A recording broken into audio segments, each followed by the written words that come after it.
Previously on Psychics and other weird stuff. Next lesson will probably be about auras, so stay tuned for that. Auras!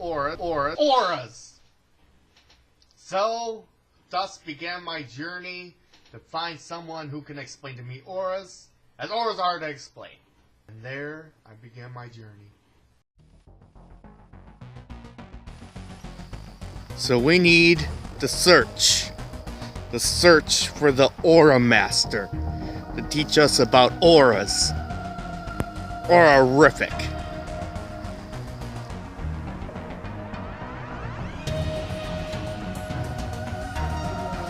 The search was long, hard, and tedious. So much so that it was impossible for me to reach an Aura Master at this point. It is then and there that I decided to search from within.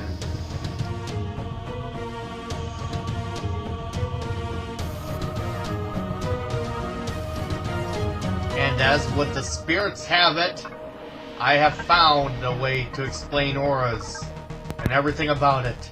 And now, it happens.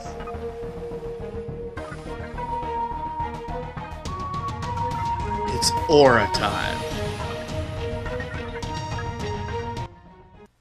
Now, the best way to describe auras is as they're an extension of your body, or anyone's body.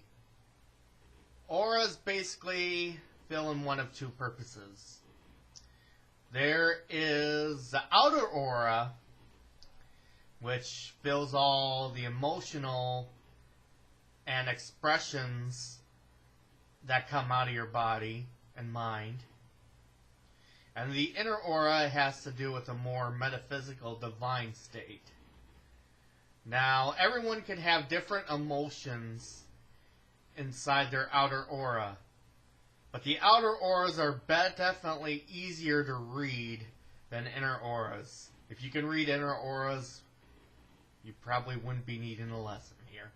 So, outer auras, they come in all sorts of different colors. And you can, like you said, you can project them very openly, or you can hide them so that hardly anybody can know what you're feeling or thinking.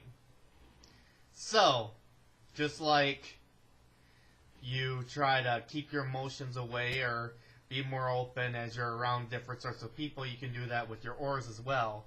And thus you can also pick up other people's auras or emotions from what they're projecting. So, with everything else, you can learn to project yourself more openly to people who you want to be more open to.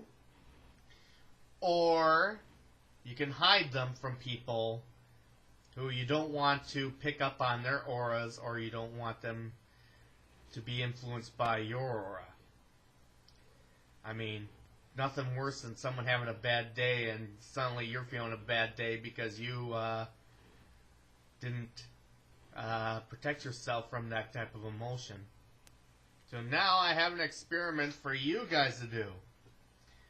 First, you want to get a model, which I'll use myself as an example, and we'll see if you can detect an outer aura based on focusing deep around this area.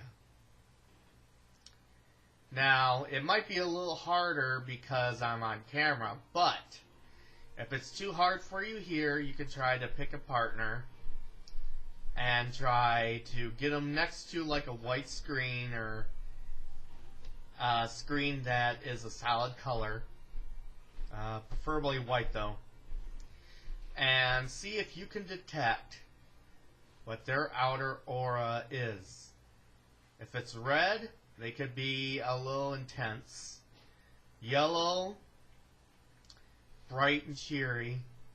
Basically, brighter colors means a little more cheerful or whatnot, while darker colors are kind of, they're not negative, but they're a little more different emotions. Calmer or more intense. Something like that. More on that later. But anyway.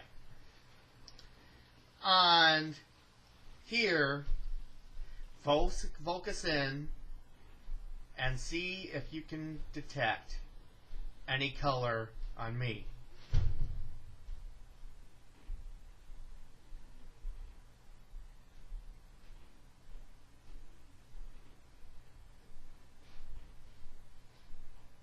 Awkward pauses for the win. So I think that about wraps it up for this episode. I think next time we'll probably cover that colors thing, along with perhaps some chakras. We need to get on that. Chakras and colors. Sounds good. See ya.